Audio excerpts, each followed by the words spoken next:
Bonsoir et bienvenue à vous en direct sur Public Sénat. Voici les titres du 22h ce soir. Le mariage pour tous adopté à l'Assemblée nationale par 329 voix contre 229. Le texte de loi qui ouvre le mariage et l'adoption aux couples homosexuels a été voté. Et maintenant, c'est au tour du Sénat de s'emparer du sujet. Alors dans quelle ambiance, avec quelle majorité, nous poserons ces questions à notre invité politique ce soir. C'est le patron du groupe PS au Sénat, François Rebsamen, tout à l'heure. La Cour des comptes ne croit pas au retour du déficit à 3% en 2013. Dans leur rapport annuel, les sages de la rue Cambon jugent trop optimistes. Les prévisions de croissance du gouvernement, François Hollande n'exclut pas un ajustement dans les prochains jours. Et puis c'est un pavé dans la mare. Un rapport commandé par Matignon dresse un bilan accablant de la politique d'intégration menée depuis 30 ans en France. Les responsables politiques de droite comme de gauche en auraient oublié jusqu'au mot même d'intégration, écrit l'auteur.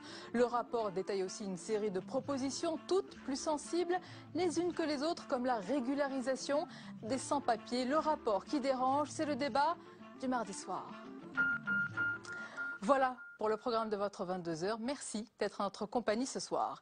Les enseignants maintiennent la pression sur le gouvernement. Ils ont manifesté aujourd'hui un peu partout en France pour réclamer, entre autres, le report à 2014 de la réforme des rythmes scolaires. Et c'est à Paris que la mobilisation a été la plus forte, avec un tiers des écoles fermées. Gros plan à présent sur la situation, vous allez le voir, du Pré-Saint-Gervais, une commune de Seine-Saint-Denis où animateurs et enseignants s'inquiètent de la nouvelle organisation liée à la réforme des rythmes scolaires. C'est un reportage de Nathalie Guilloire. Une réforme qui vise à laisser plus de temps aux enfants durant les pauses. Mais en même temps, aucun moyen supplémentaire est accordé à ce projet. Au Pré-Saint-Gervais, les animateurs se sont donc directement concernés.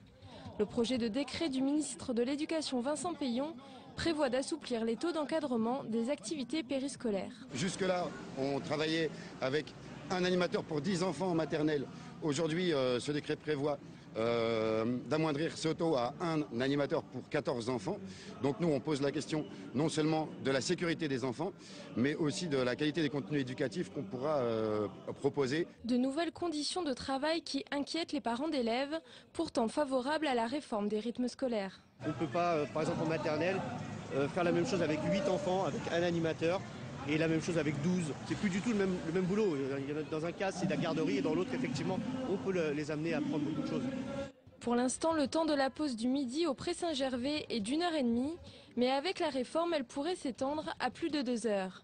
Une mauvaise idée pour cette enseignante, présente à cette manifestation par solidarité pour les animateurs. Ce qu'on constate très souvent quand à 1h30 on récupère les enfants, c'est ils sont pressés de retourner en classe.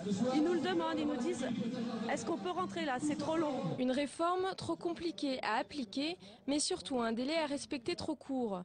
La mairie, fief socialiste depuis 1904, ancien bastion de Claude Barthelone, veut être bonne élève et appliquer cette réforme dès septembre 2013.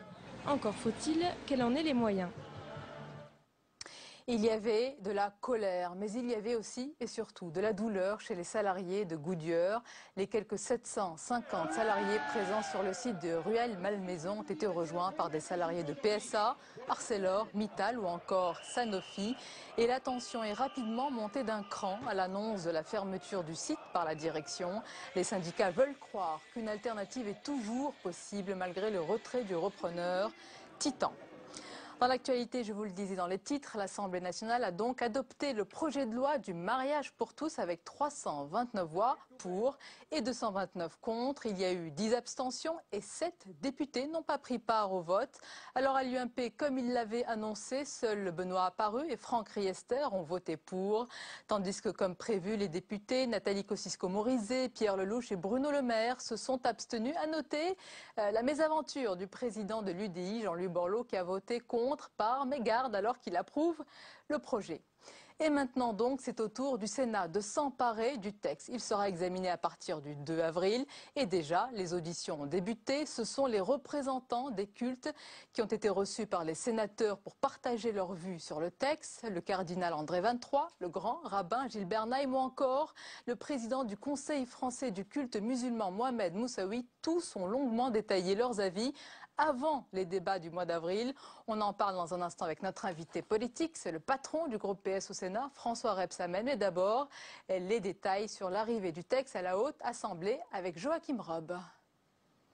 Laisser aux sénateurs le temps de poursuivre leurs auditions sur le mariage pour tous. Le texte sera donc examiné à partir du 2 avril et non dès la mi-mars. Le gouvernement a pris des dispositions pour que le débat dure le temps qui paraîtra nécessaire aux sénateurs. Et donc, si ça doit être 2 semaines, ça sera aussi 2 semaines. Le but, permettre aux sénateurs de modifier le texte adopté aujourd'hui à l'Assemblée nationale. Dans le texte, il y a un certain nombre d'imperfections, il faut faire des coordinations, voilà. Donc le Sénat apportera, comme il le fait toujours d'ailleurs, apportera son côté technique. L'opposition compte utiliser ce délai pour poursuivre son combat contre le mariage pour tous. Nous entendons bien profiter de cette période de la vie parlementaire pour exprimer à la fois nos convictions, pour faire part également de nos propositions. Nous en avons un certain nombre de façon à ce que le texte soit modifié par rapport à celui qui a été voté par l'Assemblée nationale. Mais pour les socialistes, pas question d'accepter des amendements sur le fond. Sur les 2 principaux articles, les 2 premiers articles, je pense qu'il n'y aura pas de modification substantielle puisque nous sommes pour le mariage pour tous et l'adoption. Reste une question, quelle majorité pour voter ce texte ? Les socialistes, qui devraient connaître quelques abstentions, comptent sur le soutien de certains sénateurs UMP. L'invité politique du 22h ce soir, c'est le patron du groupe socialiste au Sénat, connu pour sa liberté de ton. Il dit souvent tout haut ce que ses camarades socialistes pensent ou chuchotent tout bas. François Rebsamen, bonsoir. Bonsoir. Bienvenue. Est-ce que vous adhérez à cette présentation ?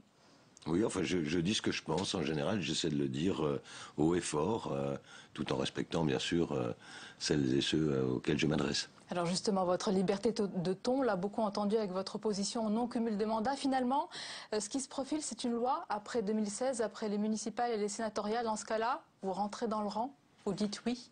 Non, je ne dis pas oui. Je vois l'intérêt qu'il y a à ce que les élections municipales ne soient pas perturbées par cette disposition. Mais pour le Sénat, je maintiens la position que j'ai toujours eue, à savoir que je considère qu'il serait normal que les sénateurs puissent, je dis bien les sénateurs, puissent cumuler leur mandat de parlementaire avec une fonction exécutive locale, maire par exemple. Donc malgré ce report, vous demandez toujours cette une seule, oui. Spécificité pour le Sénat. Je l'ai dit au président de la République, hein, je comprends qu'il fasse la loi, il s'est pris ses engagements, elle va venir, mais il est normal que le Parlement puisse en débattre et que le Sénat puisse peut-être me serais-je suivi, peut-être pas, je ne sais pas, mais en tous les cas, je pense que pour l'organisation de la République, il serait sain qu'il y ait une des 2 chambres, le Sénat, parce qu'elle représente les collectivités locales, où les sénateurs puissent conserver un mandat exécutif local. Alors dans l'actualité, des milliers d'amendements, des heures de débats intenses sur le mariage pour tous à l'Assemblée nationale. Finalement, c'est voté, la suite c'est le Sénat. Est-ce qu'on aura des débats aussi intenses ? En tous les cas, on aura des débats sérieux, de fond. Se déroulent en ce moment les auditions qui sont menées par le rapporteur et le président de la commission, Jean-Pierre Michel et Jean-Pierre Sueur. Je crois que c'est des auditions qui sont reconnues comme des auditions de qualité. Donc on a encore à convaincre toujours et à entendre ceux qui s'opposent et à faire tout ça dans un climat serein. Mon souhait pour le débat ici au Sénat, c'est que ces débats se déroulent dans la sérénité, qu'il n'y ait pas des manœuvres d'obstruction. Mais vous dites qu'il y aura débat, il y aura une vraie lecture de ce texte au Sénat. Ah oui, il y aura une lecture sérieuse du texte et je pense qu'il est normal de prendre le temps d'examiner les amendements des uns et des autres si ceux-ci sont fondés. Alors vous pensez avoir une large majorité, peut-être des voix de sénateurs du centre, de droite, sur ce texte ? Moi, je pense qu'il y a beaucoup d'élus qui, à droite, sont très gênés. On l'a vu au moment du vote de l'article 1er, qui est celui qui fonde finalement le mariage pour tous. À l'Assemblée, jamais la mobilisation n'a été complète à l'Assemblée.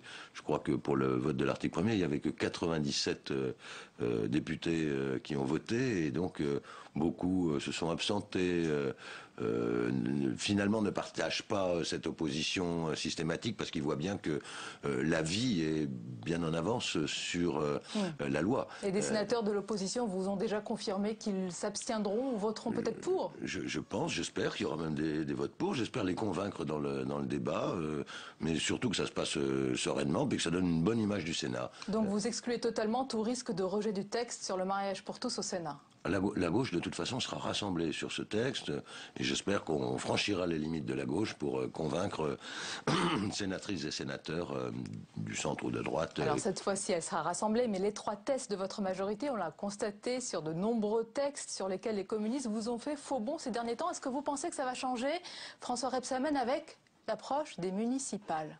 Je n'en suis pas persuadé. Je rencontre fréquemment ma collègue présidente du groupe CRC, Eliane Assassi. Nous discutons des textes.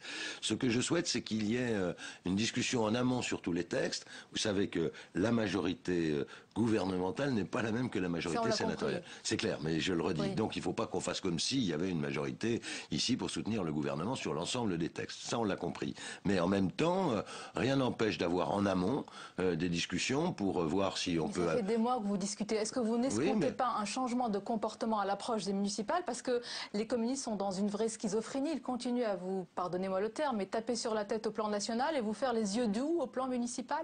Oui, au plan municipal, ça se passe plutôt bien en général avec nos collègues communistes. Ça se passe moins bien ici. Donc, faut-il pour autant déstabiliser les municipalités? Je n'en suis pas persuadé. Je ne vais pas parler à la place des collègues qui sont à la tête. Votre porte reste ouverte donc? Elle est toujours ouverte pour la discussion et je ne désespère pas d'arriver à convaincre. En ce moment, on a, comment dirais-je, une bonne séquence avec nos collègues communistes.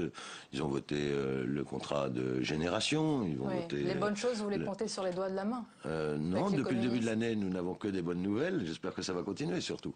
Mais s'il continue à être dans l'opposition systématique, quelles conséquences? Que dites-vous à votre collègue, Pierre-Laurent, sénateur? Je lui dis que ce n'est pas bien parce qu'il faut soutenir des textes. Je vais prendre un texte majeur comme la loi de finances. Moi, je considère que la loi de finances qui a été présentée par le gouvernement de Jean-Marc Ayrault était une des lois de finances les plus à gauche que la France ait connue depuis des décennies.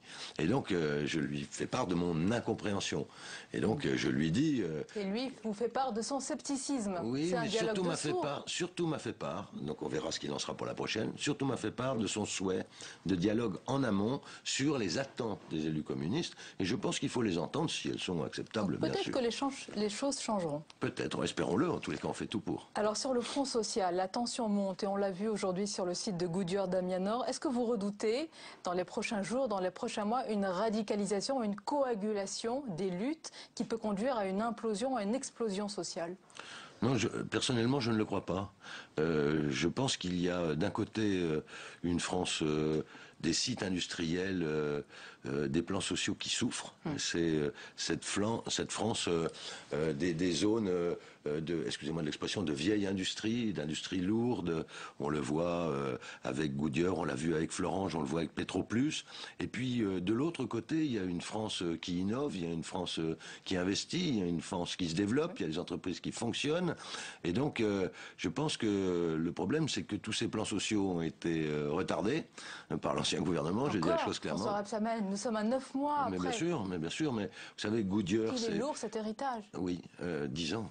Goodyear, c'est une histoire qui date depuis fort longtemps. Depuis 2006, je me rappelle m'être rendu avec Ségolène Royal à l'usine Goodyear, voir les salariés déjà en 2006, et déjà il y avait des difficultés de dialogue entre le patronat à l'époque et la CGT qui est majoritaire. C'est vous qui faites face à cette avalanche de plans sociaux. Oui, est-ce que l'État doit dire qu'il ne peut pas tout, plutôt que de jouer parfois les marchands de rêve? Est-ce qu'il y a un juste milieu entre l'État impuissant et l'État magicien? Alors, l'État ne peut pas transformer, ce qui n'est pas forcément le cas des entreprises dont on va parler, mais l'État ne peut pas transformer des entreprises qui n'ont pas su évoluer, où il n'y a pas eu d'investissement pendant 10 ans, je crois que c'est le cas à Goodyear, où il n'y a pas eu d'investissement, d'un seul coup, par un coup de baguette magique, fût-ce celui d'Arnaud Montebourg, en une entreprise flamboyante. La baguette d'Arnaud Montebourg est un peu fatiguée, selon le salarié, semble-t-il. Mais en tous les cas, il se bat pour une chose essentielle, c'est pour préserver l'emploi. Et donc, ce que je crois, c'est qu'il faut se battre pour conserver les emplois, comme ça a été fait par le président de la République pour Florange, parce que il y a des entreprises qui se trouvent confrontées à des moments, à des pertes de marché, à des difficultés liées au fait qu'elles n'ont pas investi, et surtout à cette histoire en France un peu particulière, qu'il n'y a pas de culture du compromis dans notre pays.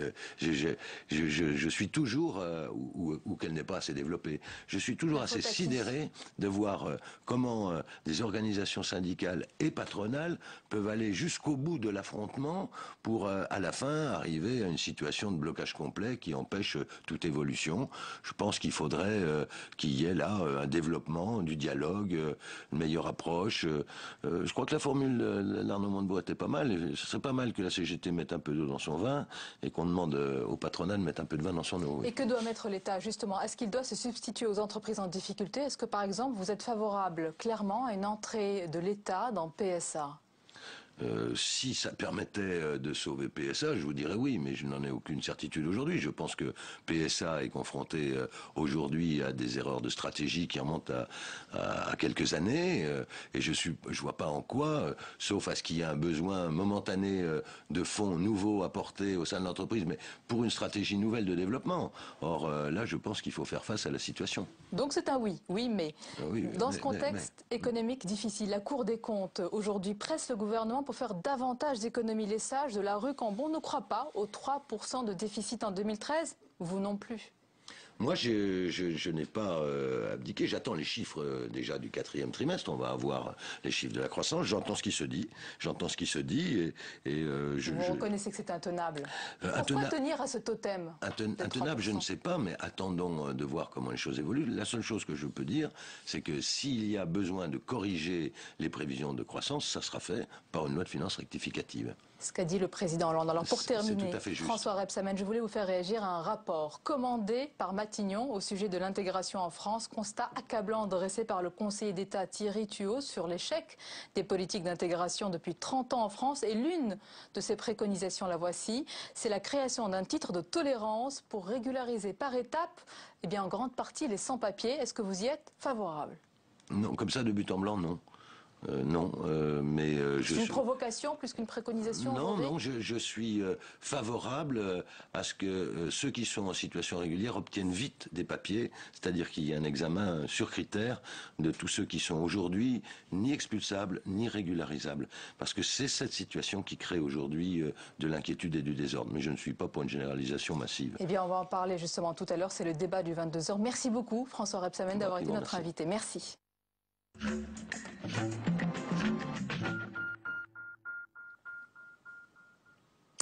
La suite du 22h à présent, et au lendemain de l'annonce de la renonciation du pape, l'Église catholique est toujours sous le coup de la surprise et de l'émotion. D'ici au 28 février, date effective de sa démission, Benoît XVI ne changera rien ou presque à ses habitudes et tiendra tous ses engagements.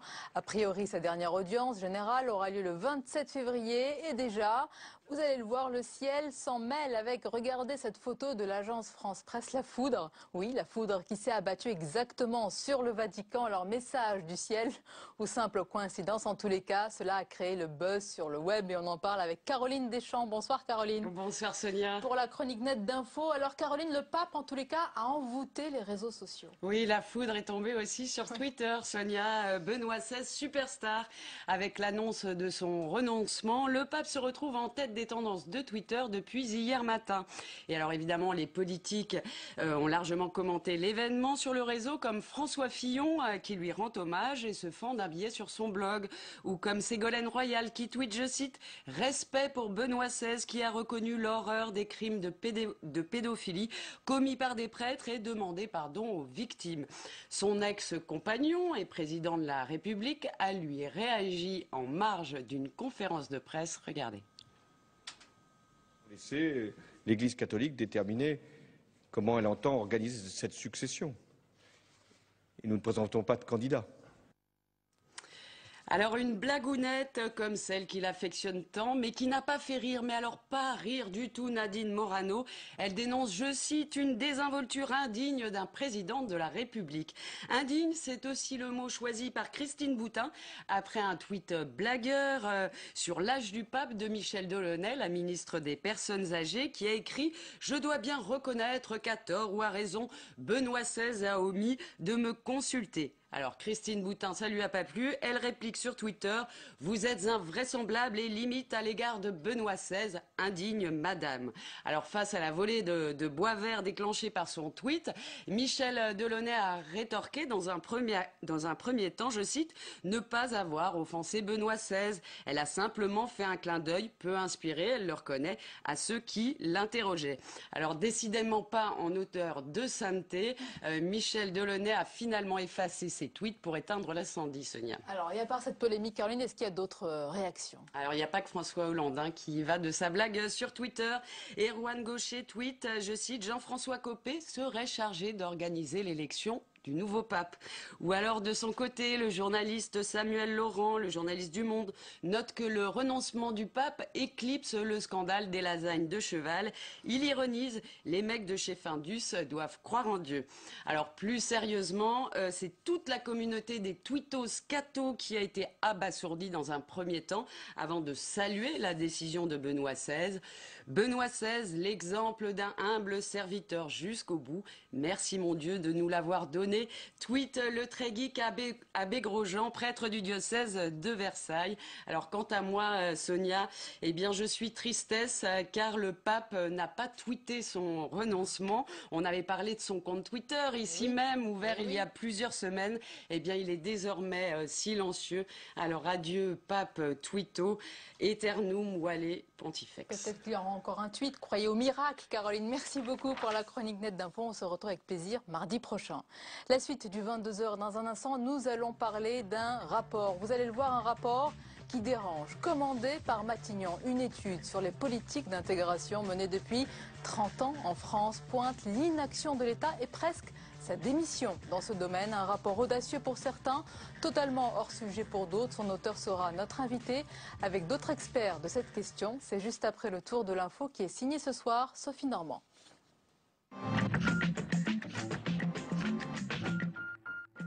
Ils ont été arrêtés à l'audience par les gendarmes alors qu'ils se présentaient pour la première fois à leur procès. Le président de l'Arche de Zoé, Éric Breteau, et sa compagne Émilie Lelouch ont été condamnés à 2 ans de prison ferme. En 2007, ils avaient tenté d'exfiltrer depuis le Tchad vers la France une centaine d'enfants présentés comme des orphelins du Darfour. Les 4 autres prévenus ont été condamnés à 6 mois et 1 an de prison avec sursis. L'association, elle, a 100 000 € d'amende. Elle a également été dissoute. Éric Breteau et Émilie Lelouch vont faire appel. Le parquet requiert la relaxe de Charles Pasqua. L'ancien ministre de l'Intérieur figure parmi les personnalités poursuivies pour corruption et trafic d'influence. Le programme Pétrole contre nourriture, en vigueur de 1996 à 2003, permettait au régime de Saddam Hussein de vendre du pétrole en échange de biens de consommation nécessaires à la population. Le ministère public a en revanche demandé au tribunal de déclarer le groupe Total coupable de corruption d'agents publics étrangers et de lui infliger l'amende maximum, soit 750 000 €. Les plaidoiries de la défense commencent demain. Elles se poursuivront jusqu'au 20 février. Le Conseil constitutionnel compte désormais 3 femmes. Elles étaient 2 jusque-là. Le président François Hollande a décidé de nommer Nicole Mastracchi, première présidente de la Cour d'appel de Rouen. De son côté, le président du Sénat, Jean-Pierre Bel, a nommé Nicole Belloubet, ancienne rectrice d'académie et actuelle première vice-présidente PS du Conseil régional de Midi-Pyrénées. Enfin, Claire Bazy-Mallory a été reconduite dans ses fonctions par le président de l'Assemblée nationale, Claude Bartolone. La communauté internationale avait des doutes. En procédant à son 3e essai nucléaire, la Corée du Nord confirme qu'elle est bien capable de fabriquer une bombe miniature. Un essai d'une puissance bien supérieure aux 2 précédents. Le Conseil de sécurité de l'ONU s'est réuni en urgence cet après-midi. Il condamne fermement cet essai. Les membres du Conseil vont commencer immédiatement à travailler sur des mesures appropriées dans le cadre d'une résolution du Conseil de sécurité. Au lendemain de la démission surprise du pape, Biassu revient pour Agoravox sur cette situation quasi inédite et avance quelques hypothèses sur ce qui pourrait désormais occuper Benoît XVI, l'un des premiers papes à quitter ses fonctions de son vivant.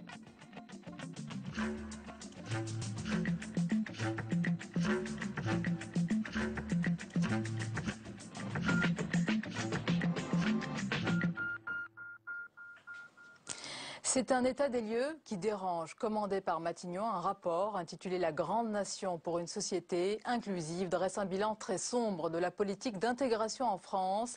Les responsables politiques, tous partis confondus, en ont oublié jusqu'au mot même d'intégration, selon son auteur. Le rapport détaille plusieurs mesures dont certaines font déjà polémique, comme la délivrance d'un titre de tolérance pour les sans-papiers, inexpulsables. Mais il y a beaucoup d'autres propositions et on en parle ce soir avec nos invités, l'auteur de ce rapport. D'abord, le conseiller d'État, Thierry Tuot, bonsoir. Bonsoir. Bienvenue. Alors, je précise que vous travaillez depuis plus de 20 ans sur ces questions d'intégration et d'accueil des immigrés en France. Merci d'être avec nous ce soir. Avec nous également Catherine Wittol de Vanden, bonsoir. Vous êtes directrice de recherche au CNRS, spécialiste des questions migratoires et auteur notamment de la question migratoire au XXIe siècle. Avec nous également la sénatrice socialiste Michèle André, bonsoir. Bonsoir. Et le sénateur UMP François-Noël Buffet, bonsoir. Bonsoir. Bienvenue à vous tous. Alors Thierry Tuot d'abord, depuis que vous avez officiellement remis votre rapport au Premier ministre, on a l'impression que vous lui avez mis entre les mains une grenade dégoupillée. Est-ce que c'était votre objectif ? Absolument pas. D'abord parce que le rapport appelle à un nouveau cours en matière de politique d'intégration qui serait fondé sur la bienveillance. Et le Premier ministre, je vous rassure, n'a pas eu l'impression que le rapport explosait au moment où je lui ai donné. Ce que j'ai essayé de faire, c'est de réveiller l'attention, qu'on cesse de parler d'immigration, qu'on parle à nouveau d'intégration, ce qui est très différent. Alors on va parler en détail de ce rapport. Ce qui est plus bizarre, j'allais dire, c'est que ce rapport a l'air d'embarrasser aussi les associations comme France Terre d'Asile, qui ne sont pas très enthousiastes à sa lecture. Certains disent que ce rapport est confus, personnel. Est-ce que, comme ça, on en parle dès le départ, est-ce que c'est le fruit d'un travail d'un conseiller d'État ou d'un militant engagé sur ces questions depuis très longtemps ? Alors, on n'oublie pas qui on est. Je suis un fonctionnaire et j'ai essayé de faire un rapport utile aux politiques publiques. C'est un rapport très personnel et effectivement très engagé. Alors, le débat associatif va s'ouvrir. D'ailleurs, le Premier ministre a annoncé le début de concertation. Je crois qu'il est un peu tôt pour faire le bilan des pour et des contre. Ce que j'espère, moi, c'est que le débat prenne forme. C'est ça l'essentiel. Pour ou contre a moins d'importance que d'en parler sur des bases saines. Alors, Michèle André, justement, l'intégration, sujet essentiel. Et malgré tout, est-ce que c'est le moment de lancer une réflexion, un débat sur ce sujet ? Mais pourquoi se poser des questions comme ça? C'est le moment dans la vie de vivre tous les jours avec les problèmes comme ils sont. Et effectivement, il est indispensable de regarder notre environnement, les personnes qui vivent à côté de nous, les problématiques. Lorsqu'on est un parlementaire qui a une permanence dans sa circonscription, on voit arriver des personnes qui viennent vous dire le désarroi d'être effectivement en difficulté, en attente d'un titre de séjour, en attente d'un examen par la préfecture, d'une possibilité de naturalisation. Ces personnes, on les rencontre, on les voit, on les revoit. Donc il est bien naturel, en toute humanité, je vais dire en toute simplicité, de regarder ces problématiques et de les analyser. Et moi, je trouve que ces questions, oui, il faut les poser, même si d'autres situations, d'autres crises, d'autres chômages, d'autres problèmes financiers sont là. Les Français, ils le disent, ce ne sont pas ces débats. Je suis étonnée de ces affaires priorité des Français. La priorité des Français, c'est bien tous les jours de s'occuper de ce qui se passe autour d'eux. Et il y a tout autour de nous, autour des parlementaires, autour de nous, autour des fonctionnaires. Voilà, c'est assez simple. François-Noël Buffet, c'est votre avis? C'est un rapport qui tombe à pic sur un sujet sensible et il faut ouvrir la réflexion et le débat? Je ne sais pas si c'est un rapport qui tombe à pic. Ce que je sais, c'est quand on avait lancé les débats il y a quelques années, alors peut-être un peu maladroitement, sur l'identité, ça avait fait un tollé. Et pourtant, on abordait déjà un peu ce sujet-là et c'était aussi une première approche. En tous les cas, il est incontestable que sur les sujets d'immigration, d'intégration, ce sont des politiques qui sont des politiques très très importantes. On peut toujours poser à n'importe quel moment le débat sur la table. La question n'est pas celle-ci, la question c'est quelle réponse on apporte à ces politiques, à ces propositions qui sont faites, à d'autres propositions éventuellement, et comment le gouvernement aujourd'hui va se positionner sur cet enjeu d'immigration qui est un enjeu important. Et je termine quand même mon tour de table sur le timing. C'est important parce que Catherine Wittol de Vanden, est-ce le moment quand même d'ouvrir ce débat, de traiter de ces sujets lorsque l'on sait qu'en période de crise aussi, tous les fantasmes et les tensions sont relancés à l'encontre des immigrés? Justement, je pense que c'est le moment d'en parler. Parce que si au contraire on est dans une phase de rejet, c'est une très bonne, disons, initiative, à mon avis, de revenir sur la nécessité de la cohésion sociale, du vivre ensemble. Il ne faut pas oublier que quand on parle d'intégration, on parle beaucoup des Français. La plupart des gens sont français, parmi ceux qui sont concernés dans le rapport. Et certains ont tendance toujours à les considérer comme des immigrés de génération en génération. Alors, on va parler des détails de ce rapport et je vous propose d'abord, et de cet état des lieux des politiques d'intégration en France, on va justement regarder ensemble ce reportage de notre journaliste Jérôme Rabier qui est, vous allez le voir, allé à Belleville, dans le 19e arrondissement de Paris, dans un café social, à la rencontre de ceux que l'on appelle les Chibani, les cheveux blancs, autrement dit ces vieux immigrés qui ont travaillé en France toute leur vie et qui sont les grands oubliés de l'intégration. Regardez. Ils étaient venus reconstruire la France dans les années 60-70 et ne sont finalement jamais repartis au pays. Ces travailleurs immigrés, du Maghreb pour la plupart, ont désormais vieilli. Dans cette structure, au cœur de Paris, ils viennent trouver sociabilité mais aussi aide dans leur démarche administrative. Mohamed est un habitué du café social. Arrivé du Maroc à 24 ans en 1970, il travaille 7 ans dans différents secteurs avant, comme beaucoup, d'être employé à la chaîne dans les ateliers automobiles. Chez Citroën, j'ai travaillé 16 années. Entre tout, 23 ans, quelques. J'ai scanté les oreilles, j'ai scanté la santé. Une maladie professionnelle jamais reconnue qui l'empêche aujourd'hui d'entendre correctement. Son parcours, jalonné d'embûches administratives pour faire reconnaître ses droits, ressemble à celui de beaucoup d'autres. Cette génération d'oubliés, en fait, génération d'hommes qui ont contribué quand même à générer une certaine richesse dans ce pays. Et aujourd'hui, on a le sentiment qu'ils ont été un peu laissés pour compte. Des carrières tronquées par une arrivée tardive ou par des allers-retours avec le pays d'origine ont logiquement diminué leur pension de retraite, ce qui les plonge dans une grande précarité. Les retraites, il est 500 €, quelques maintenant, pour l'instant. La noyer, j'ai payé 250 €, plus la charge, plus l'électricité. J'y arrive pas de vivre avec ça. La question du logement est un point sombre dans le quotidien donc, de toutes ces personnes qui, paradoxalement, ont mis un toit sur la France. Certains de ces immigrés, pour la plupart titulaires de permis de séjour de 10 ans renouvelables, souhaiteraient obtenir la nationalité française. Mais lorsqu'il faut rassembler des documents officiels, passer des épreuves de français ou de connaissance du pays, ces candidats se trouvent désarmés. J'ai fait une demande, il a été refusé. J'ai fait 2 fois, il a été refusé. Le dossier, j'en ai à la maison. Je ne sais pas parce que je n'ai pas éclairé français bien. J'ai connu un petit peu la loi, je n'ai pas connu beaucoup. Même si j'ai connu, je n'y arrive pas de faire. Le Corono les a embauchés, il a utilisé leur force de travail sans se demander si ces personnes étaient capables, je dirais, de parler la langue ou d'évoluer ou par de la formation, etc. Donc j'ai l'impression que c'est un peu, comment dire, leur demander un effort qu'ils ne sont pas en mesure d'accomplir. Peu ou pas intégrés, les Chibani ont participé à la France de ces 50 dernières années. Ils sont les premiers témoins et victimes des politiques d'intégration.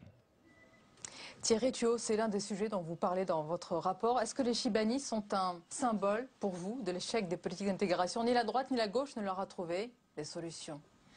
C'est un symbole à plusieurs titres. D'abord parce que je me souviens avec tristesse que la première fois que j'ai parlé sur un plateau de télévision du sujet, c'était il y a 15 ans. Et que je pourrais en parler aujourd'hui dans les mêmes termes. Les difficultés de la retraite, les difficultés du logement, de la reconnaissance, de la pratique religieuse, de l'enterrement. La crédibilité du discours public sur l'intégration dépend de notre reconnaissance de ces personnes âgées. Nous ne pouvons pas parler aux jeunes, à leurs descendants, si nous continuons à mépriser dans les faits cette génération-là. Alors il y a des choses très simples à faire, dans le registre du symbole comme dans le registre de l'effectif. Je voudrais insister sur un autre point, c'est que non seulement nous avons besoin de ces gens-là, de ces personnes âgées, parce qu'on fait un tissu social avec toutes les générations, mais il ne faut pas se concentrer que sur elles. Et il ne faut surtout pas croire, par exemple, que nous n'avons que des vieux d'origine maghrébine. Il y a aussi de vieilles dames d'origine africaine et puis maintenant de vieux asiatiques. Et il faut se garder de donner un seul visage à l'intégration et l'accepter dans toute sa diversité. C'est le début de l'apprivoisement d'un vivre ensemble plus pacifié. Mais tous ces sujets, tous ces exemples plus généralement, et c'est ce que vous dites dans votre rapport, il est accablant pour l'État, ou plutôt l'absence ou la démission de l'État. Michel André, on parle de crédits coupés, d'une politique d'intégration qui est complètement déléguée aux associations. Mais où est l'État ? Qu'avez-vous tous fait toutes ces années? Vous êtes sévère avec tout le monde, au fond, c'est ce pas moi soir. qui le suis, c'est Monsieur Thuot. Non, Monsieur Thuot a des mots pour dire des choses d'une manière très intéressante. Et je veux saluer la qualité de cette écriture. Parce que quand on est bienveillant, on peut écrire avec beaucoup de soin sur des choses très difficiles. Notre pays, depuis très longtemps, a choisi... C'est un choix, moi je ne suis pas complètement favorable à cela. Mais on voit bien qu'il a choisi les associations, il a choisi les agences, il a un peu démultiplié. Et au fond, il y a eu beaucoup de dispersion de crédits et de moyens, je suppose, avec ça. Mais c'est vrai qu'on a vu des crédits coupés. Moi je vais vous dire, il y a 3 ans, j'ai assisté à la fin d'une association qui intégrait ici la communauté turque, qui avait beaucoup de moyens. Elle s'appelait Elele, cette association. Je l'ai vu mourir. Par crédit coupé, j'ai interpellé à l'époque le ministère pour demander qu'on fasse attention à cette association qui jouait un rôle très important pour construire chez les jeunes Turcs, plus ou moins jeunes, un tout petit peu les bases pour comprendre la France dans laquelle ils vivaient, dans laquelle ils allaient vivre longtemps. Parce que ce que nous avons bien vu tout à l'heure, c'est que les immigrés viennent parfois pour un moment et puis ils se fixent. Et il reste. Et il est du devoir de chacun, mais comme vous le faites pour des handicapés ou pour des femmes, on peut bien considérer la question des femmes. Quand on les accepte quelque part, comment elles s'intègrent? Oui, donc le constat est partagé, François-Noël Buffet, sur cette, je ne vais pas dire démission, d'ailleurs Thierry Thuot n'emploie pas ce mot, mais en tout cas une inaction de l'État, une inefficacité de l'État. Je ne suis pas persuadé que ce soit une inaction de l'État, qu'on puisse discuter peut-être de l'efficacité des politiques publiques à certaines périodes sur ce sujet-là. On peut peut-être valablement se poser la question. Je crois que l'efficacité, elle est d'abord le résultat et la conséquence d'une politique définie, claire, et qui puisse ensuite se décliner. Qu'on ait délégué à des associations ou à des structures, après tout, pourquoi pas, à la condition que la consigne qui soit donnée, la règle soit claire. La question, dans l'immigration, enfin, c'est un sujet qui est extrêmement large, évidemment. On a beaucoup raisonné sur les flux. Ceux qui rentraient, comment contenir les flux, comment contenir les entrées, la lutte contre l'immigration clandestine. Et c'est vrai peut-être à un moment avec l'oubli de la gestion de ceux qui étaient venus sur notre territoire ou qui viennent sur notre territoire et qui restent sur le territoire. Et c'est là que la politique d'intégration et les moyens mis en place peuvent être discutés. Je voudrais simplement rappeler que dans les derniers textes qui ont été votés, on avait mis en place ce contrat d'accueil et d'intégration. Peut-être critiquable, peut-être modeste, mais il n'empêche qu'il a permis d'avoir un premier contact et une première construction. Et je crois que la responsabilité publique, la responsabilité politique, c'est de considérer que dès lors que l'on accueille sur notre territoire des étrangers qui finalement s'installent, vivent sur notre territoire, on a sans doute là un devoir particulier de les accompagner. Il paraît parfaitement pas normal, et on connaît tous des personnes comme celle qui a témoigné tout à l'heure, que des gens qui sont en France depuis 1970 n'aient pas été complètement en phase de pouvoir faire pas normal. Mais ça fait 40 ans, parce que 70, ça fait plus de 40 ans que ça ne nous est pas normal. Mais c'est vrai pour d'autres, vous avez raison, monsieur, de dire qu'il ne faut pas stigmatiser une origine, parce que c'est le cas pour beaucoup d'autres. Et c'est là-dessus que le travail a sans doute pas été suffisamment efficace. Je vais donner la parole à Catherine Vitol-Vanel, mais Thierry Thuot, quand vous écoutez ces discours, ces paroles de responsables politiques, vous vous dites ça va changer maintenant ? Écoutez, je le souhaite, et je ne prétends pas évidemment avoir la clé. Bien sûr que j'y crois, et il faut continuer à y croire parce que la société française continue à intégrer. On a besoin de politiques publiques pour qu'elle intègre mieux. Et il ne faut pas croire que la politique aura le dernier mot ou la seule solution. Mais on a besoin d'une impulsion, d'un cadre, de principes, d'action territoriale, il ne faut pas oublier la décentralisation, d'une ambition collective. Et c'est à ça que j'appelle dans mon rapport. C'est un débat public, pas s'en remettre aux politiques avec un grand P, dans l'espoir qu'on va trouver une solution magique. Il n'y en a pas. Il n'y a que des solutions à fabriquer ensemble. Catherine Vitol-Vanel, on l'a dit tout à l'heure en introduction, c'est un rapport sombre, vous êtes d'accord, plutôt accablant pour les politiques d'intégration en France, mais quel rapport faut-il retenir? Parce qu'en 2011, je crois, il y a un rapport qui a été remis au Premier ministre de l'époque qui dresse un bilan plutôt positif des politiques d'intégration.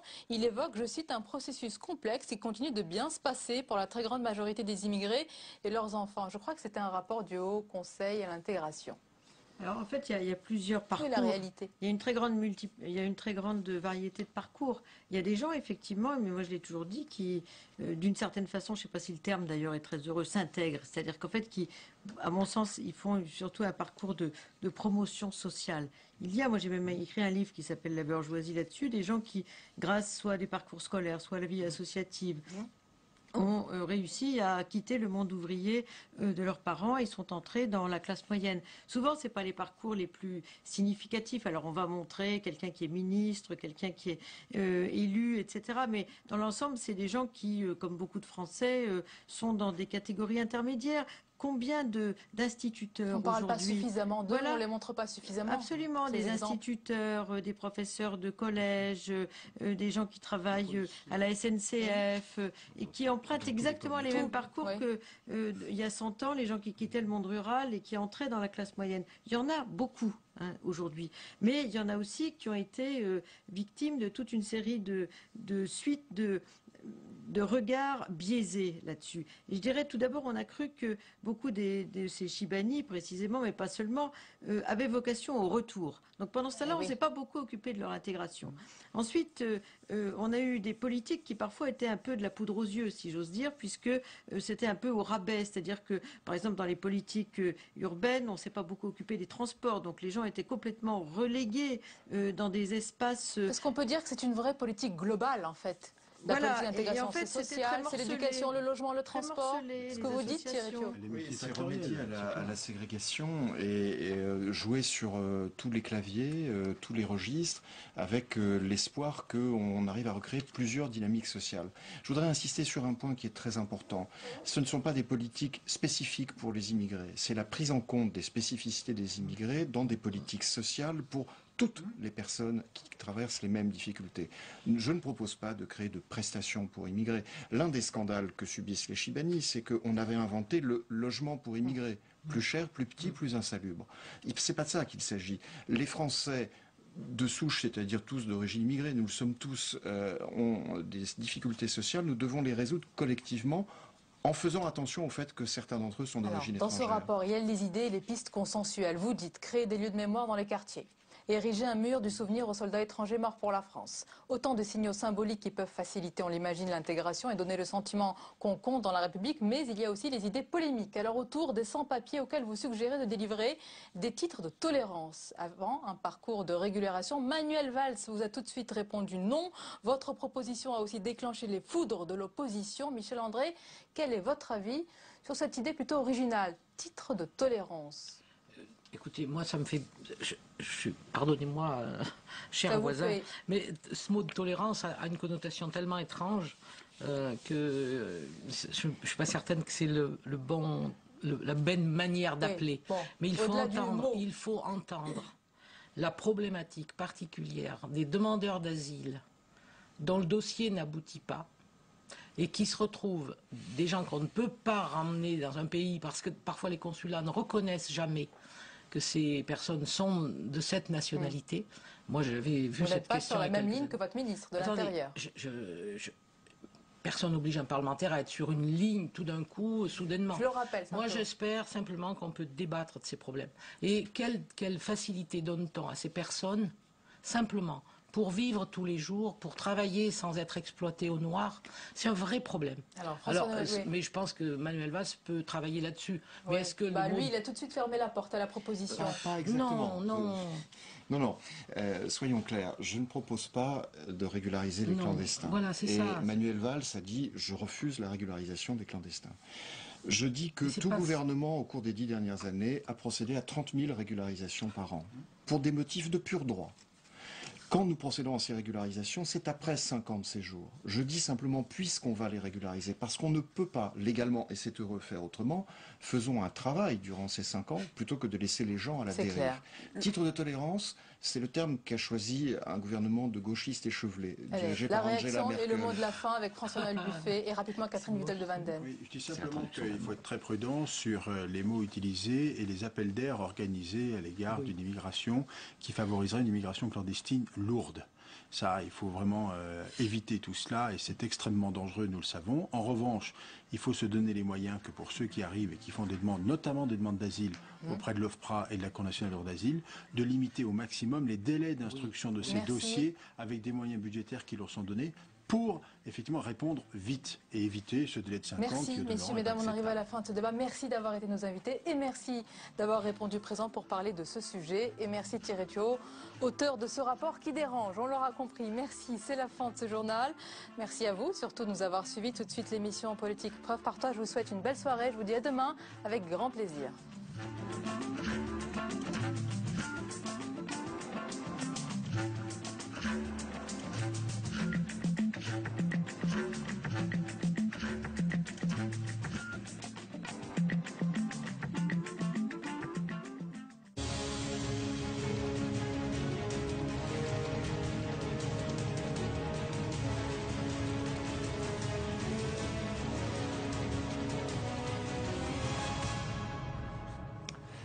Michel Sapin, le ministre du Travail, est l'invité de Preuve par 3 à un moment clé et même tendu, on peut le dire, du réformisme social. Cette orientation revendiquée par le quinquennat qui ne fait pas le bonheur, Michel Sapin, de toute votre majorité. Cela alors que la rue est occupée bruyamment par les victimes des plans de licenciement regroupés derrière la CGT et FO pour réclamer une autre politique. Pour vous interroger, Michel Sapin, nous rejoindrons tour à tour sur ce plateau Pierre Glachant de l'agence France Presse, notre partenaire pour Preuve par 3, partenaire avec Dailymotion d'ailleurs depuis 15 jours, qui permet aux internautes de réagir en direct à cette émission et même de vous interpeller.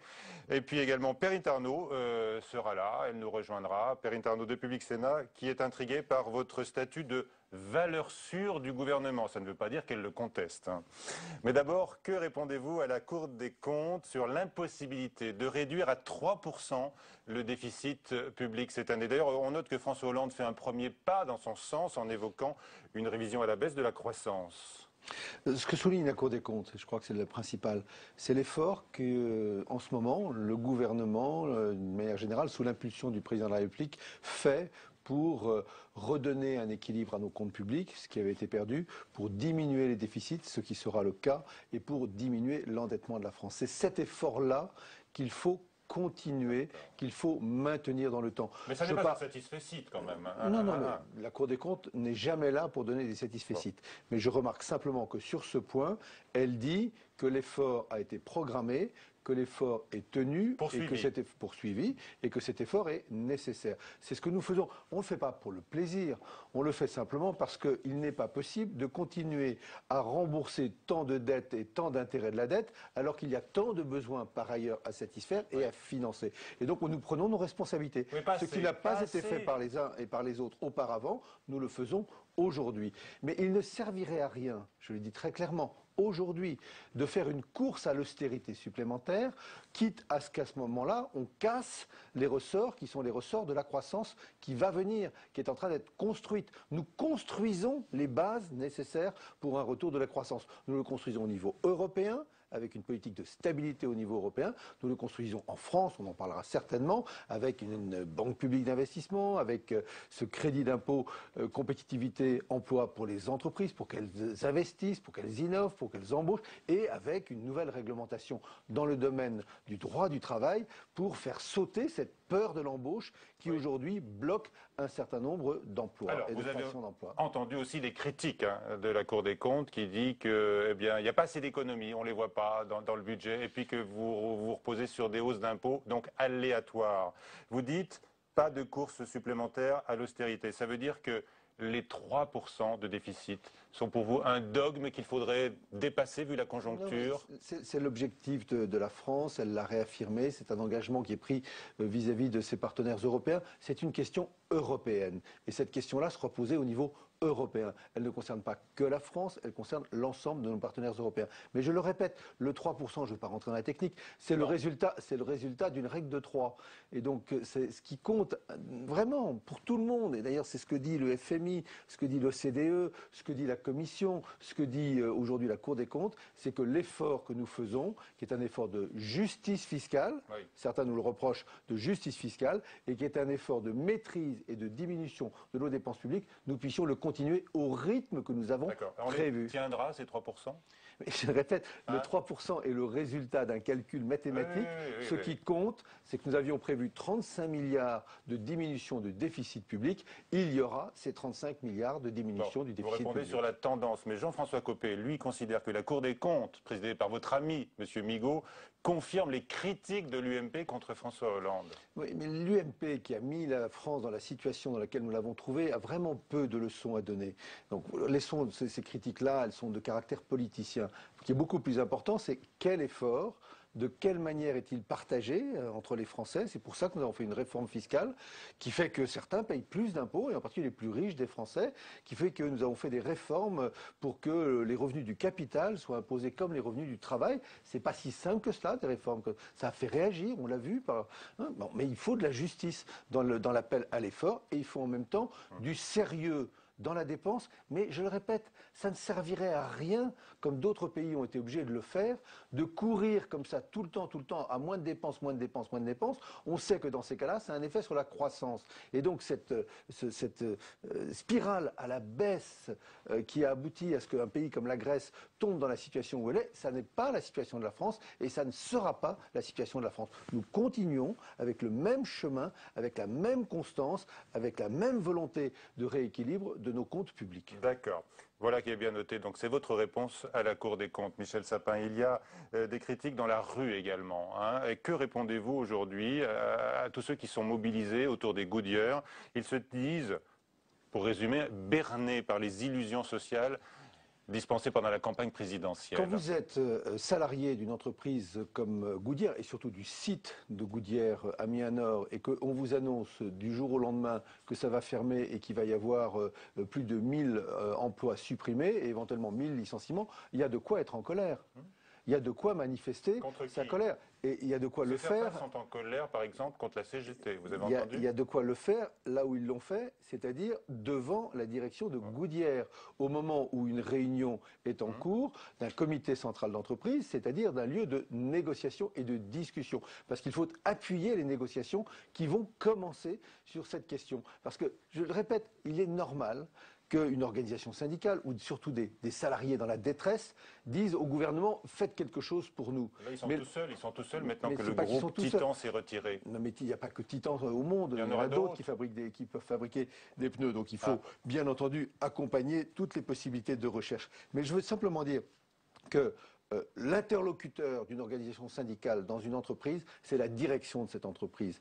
La modalité qu'il faut pousser, qu'il faut même pousser plus qu'aujourd'hui, c'est la négociation dans l'entreprise. Il faut donc donner au dialogue social dans l'entreprise toutes ses chances. Si ce dialogue social avait été mené de manière pertinente et de manière suffisamment loyale à Goodyear, il y aurait eu une solution l'année dernière. Ça n'a pas été le cas et on voit où on se retrouve aujourd'hui. Le dialogue social, c'est deux personnes. D'accord, parce que là, la CFDT, par exemple, de cette usine, a critiqué la CGT qui a bloqué. Vous êtes sur cette ligne? C'est une organisation syndicale qui est dans le débat syndical avec d'autres organisations syndicales. Moi, je suis le ministre du Travail et je prends toutes les organisations syndicales avec respect. Ça ne veut pas dire que je suis d'accord avec elles ou qu'elles sont d'accord avec moi, mais je les prends toutes avec respect. Bien sûr. Je ne montre pas une organisation syndicale du doigt. Je dis simplement que le dialogue social dans cette entreprise, s'il avait fonctionné, on n'en serait pas là aujourd'hui. Voilà, bon, vous ne voulez pas exactement définir les responsabilités des uns et des autres, mais on vous a quand même un peu compris, Michel Sapin. Néanmoins, le futur patron de la CGT, M. Thierry Lepant, va lui jusqu'à juger que François Hollande s'inscrit dans la suite de Nicolas Sarkozy. Alors qu'est-ce que vous lui répondez? Mais comme le disait un autre ministre du gouvernement qui a de l'expérience, chronologiquement c'est vrai. François Hollande a été élu après Nicolas Sarkozy. Il trouve que Hollande pense comme Sarkozy que le travail c'est d'abord un coup. Pour le reste, je pense qu'il fait une erreur en laissant penser que c'est ce que penseraient ses propres troupes. Elles savent bien qu'il y a eu un changement. Elles voient bien que ce ne sont pas non seulement des différences de personnes ou des différences d'attitude, mais ce sont aussi des différences de politique. Et que ce que nous construisons pas à pas et qui par définition ne peut pas avoir un effet immédiat. Goodyear est en problème grave depuis 4 ans. Donc il ne suffit pas de changer de président de la République pour que les problèmes graves de Goudière depuis 4 ans se résolvent. Ils le savent très bien. Les propres troupes de M. Le Pen savent parfaitement que les choses ont changé. Ensuite, qu'on soit impatient, qu'on en veuille plus, qu'on veuille que ça aille plus vite, que ça aille plus fort, c'est normal. Ça fait partie du jeu démocratique et ça fait partie du dialogue social entre le gouvernement et l'ensemble des organisations syndicales. Est-ce qu'on peut dire que les plans sociaux pèsent finalement assez peu sur les chiffres de Pôle emploi aujourd'hui? Oui, c'est la réalité. La réalité statistique. Quel pourcentage des entrées, par exemple? On peut considérer aujourd'hui que sur 100 chômeurs qui rentrent chaque mois à Pôle emploi, il n'y en a pas 4 qui sont chômeurs à la suite d'un plan social. Mais ça veut dire quoi? Ça veut dire qu'il faut s'occuper de tout le reste. Ça veut dire qu'il faut s'occuper des 90% qui sont au chômage, mais pas du tout qu'il faut désintéresser des plans sociaux, ni bien entendu de ces grands plans de licenciement qui ont un effet massif, à la fois pour les salariés, mais aussi pour les régions concernées. Je ne dis pas ça pour minorer, mais je dis ça parce que nos politiques contre le chômage doivent être des politiques qui sont tournées vers les 90% qui sont quoi? Des fins de CDD, des fins de mission d'intérim, des jeunes qui arrivent sur le marché du travail et qui ne trouvent pas leur emploi, des femmes qui reviennent sur le marché du travail et qui ne trouvent pas d'emploi. C'est à tout cela qu'il faut aussi apporter une réponse. Plus invisible. Plus invisible, mais ce n'est pas une raison pour ne pas s'en occuper. Au contraire, il faut s'occuper de ces 90%, comme il faut bien entendu avoir une attention particulière pour aider, appuyer, accompagner ceux qui aujourd'hui cherchent des solutions dans des entreprises qui ont des plans massifs de licenciement. Pour prévenir les plans de licenciement, est-ce que le chef de l'État fait la moitié du chemin seulement en ajoutant à l'agenda parlementaire, il a annoncé une loi sur la reprise des sites rentables, mais il ne parle plus de la loi sur les licenciements boursiers qui est réclamée dans la rue là aujourd'hui? Oui, alors, il n'y a aucune nouvelle particulière, aucune surprise dans l'annonce du président de la République. C'est quelque chose qui, depuis toujours, a été dit. Il est clair, d'ailleurs, que c'est une proposition de loi à l'initiative du groupe socialiste qui est en cours d'élaboration et qui permettra d'apporter des réponses à ces situations intolérables où vous avez une entreprise qui marche avec un site qui marche, qui gagne de l'argent. Je ne parle pas d'un site même comme Goudière, qui perd de l'argent. Un site qui gagne de l'argent et il se dit, si je vais le déplacer ailleurs, je vais en gagner encore plus. Et bien, dans ces cas-là, il doit y avoir la possibilité, nous verrons suivant quelle méthode, pour qu'une autre offre, une autre entreprise qui veut racheter ce site rentable puisse le faire. Vous avez des exemples de sites rentables qui sont condamnés à la fermeture par leurs propriétaires? Bien sûr, mais j'ai le sentiment que c'est le cas, vous savez, chez ce fabricant de glace, Pilpa, qui a aujourd'hui décidé de fermer pour aller voir ailleurs, alors qu'il gagne de l'argent sur ce site. Vous expropriez Là, on regardera les modalités. On regardera les modalités. C'est tout ça qui est en train d'être discuté par le groupe socialiste, mais il faut répondre à ces situations qui sont intolérables. De même que ce qu'on appelle les licenciements boursiers. On en parle plus de cette loi, mais pas du tout, c'est dans l'accord. Il paraît qu'on va en parler dans quelques minutes. C'est dans l'accord, oui, c'est prévu dans l'accord entre les partenaires sociaux et c'est prévu dans le projet de loi, puisque maintenant il s'agit d'un projet de loi, d'un avant-projet de loi sur ce point. Donc c'est prévu et je peux vous expliquer comment on luttera contre les licenciements boursiers grâce à la mise en œuvre de l'accord du 11 janvier, qui est un très bel et bon accord pour les salariés eux-mêmes. Quel commentaire vous inspire M. Lakshmi Mittal, qui a boycotté apparemment, enfin qui n'était pas présent à une réunion importante à Bruxelles où on devait évoquer le plan européen pour l'acier? Il y avait une réunion des ministres de l'industrie à Bruxelles qui se préoccupent de l'acier européen, pas seulement de l'acier dans chacun de leurs pays, mais de l'acier européen. Je pense qu'effectivement, la moindre des choses, c'est que le premier aciériste européen, puisque c'est le premier fabricant d'acier en Europe, aurait dû être présent à leur demande. C'est une désinvolture coupable? Oui, je trouve que c'est une désinvolture qui aurait pu être évitée. Voilà. Le message est passé pour la prochaine fois. Le dialogue, c'est toujours meilleur que le fait de tourner les talons. Est-ce que le pari reste toujours d'inverser la courbe du chômage à la fin de l'année? C'est pas un pari. On joue pas. J'ai pas mis de l'argent sur la table. C'est un engagement? C'est un objectif mobilisateur.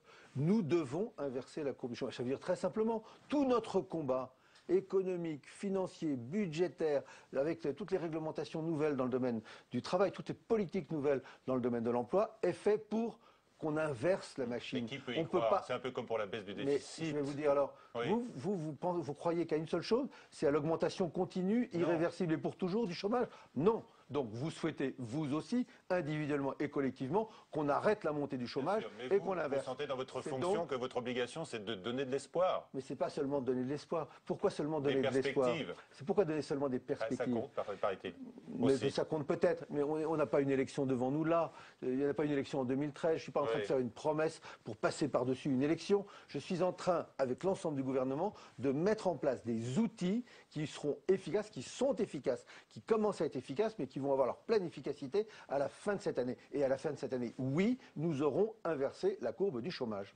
Oui, vous le répétez. Donc, vous aurez inversé la courbe du chômage à la fin de l'année, Michel Sapin. Voilà, exactement. C'est clair, c'est affirmé. C'est comme ça que nous pouvons mobiliser l'ensemble des acteurs. Parce que ce n'est pas simplement l'affaire d'un ministre. C'est l'affaire de tous les ministres. Ce n'est pas simplement l'affaire d'un gouvernement. C'est l'affaire de tous les acteurs économiques, que ce soit du côté patronal comme du côté syndical. Et pour cela, donc, vous avez notamment les emplois d'avenir, vous avez les contrats de génération, et puis donc cet accord sur la compétitivité des entreprises et une certaine sécurisation de l'emploi. Sécurité des salariés, qui va devenir une loi. Elle sera présentée au Conseil des ministres début mars. Un texte qui a donc été accepté par le patronat et par une partie des syndicats.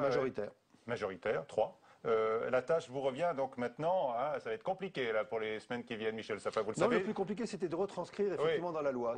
C'est pas fini, parce que maintenant, il va falloir préserver ce fragile équilibre face aux coups de boutoir, et ils sont nombreux. Dans votre majorité. Les coups de boutoir de qui? Notamment. J'attends les coups de boutoir. À la gauche du PS, on voit ça. Je ne connais pas. On en parle dans un instant après cette mise au point faite par Fabrice Cunet sur le texte de cet accord sur l'emploi. Tout juste déposé devant le Conseil d'État est déjà menacé de modifications. L'avant-projet de loi sur la sécurisation de l'emploi fait toujours débat au sein de la majorité, malgré des retouches apportées après un mois de tractation dans les coulisses du ministère du Travail. D'ailleurs, des débats qui dépassent largement ce qu'on appelle historiquement l'aile gauche, car beaucoup des députés, prenant connaissance du texte, se rendent compte